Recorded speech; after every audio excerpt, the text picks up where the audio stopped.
I'm Danielle Dufault, and you're watching Animal Logic. Sloths got real popular a couple of years ago when Kristen Bell melted down over them on Ellen, and as they populated the internet as various sloth memes. Possibly the reason for their diverse memification is that sloths are weird.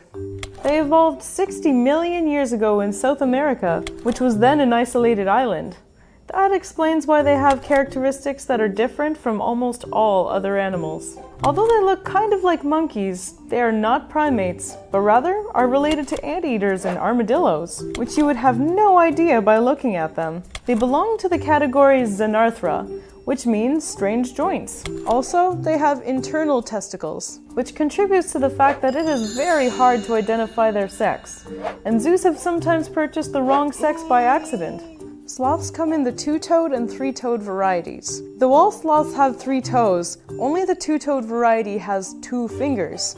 Confusing, I know. Both species are folivores, which means they eat leaves for a living. If you've ever eaten a tree leaf, you'll know that leaves suck and are very hard to digest. Sloths get around this problem by taking a really long time to digest them. They have a slow metabolism and don't waste any unnecessary energy. They spend almost all their time upside down in the trees, hanging by their impressive claws, which means they don't use much muscle power even for that.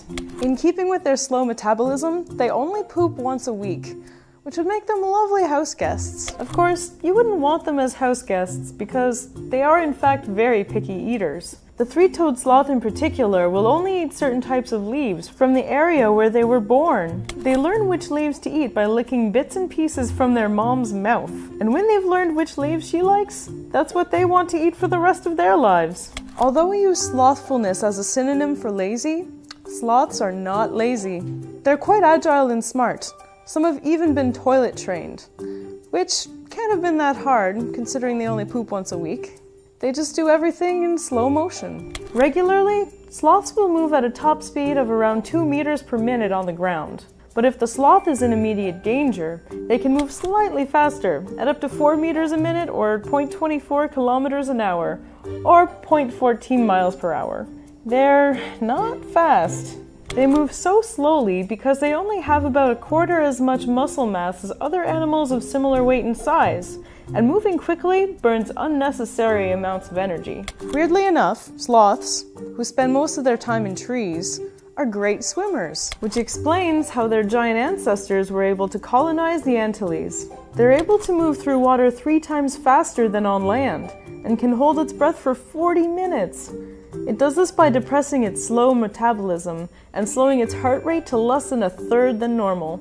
They are so slow, in fact, that they act as mini ecosystems. Algae grows on their fur, giving them a strange green color.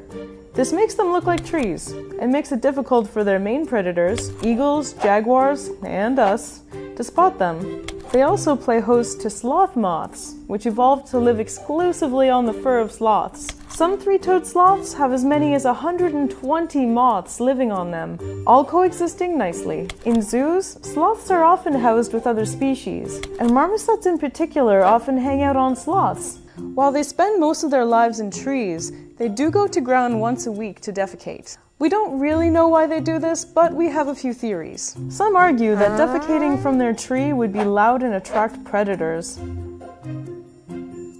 Another possibility is that they defecate near their choice tree, providing it with its required nutrients, like butt gardeners. A more recent theory suggests it's possible that they may do it to provide the moths that live on them a place to lay their eggs. Another theory is that taking a trip to the little sloth's room, as it were, forces them to bump into sloths they likely otherwise wouldn't see, giving opportunity for procreation.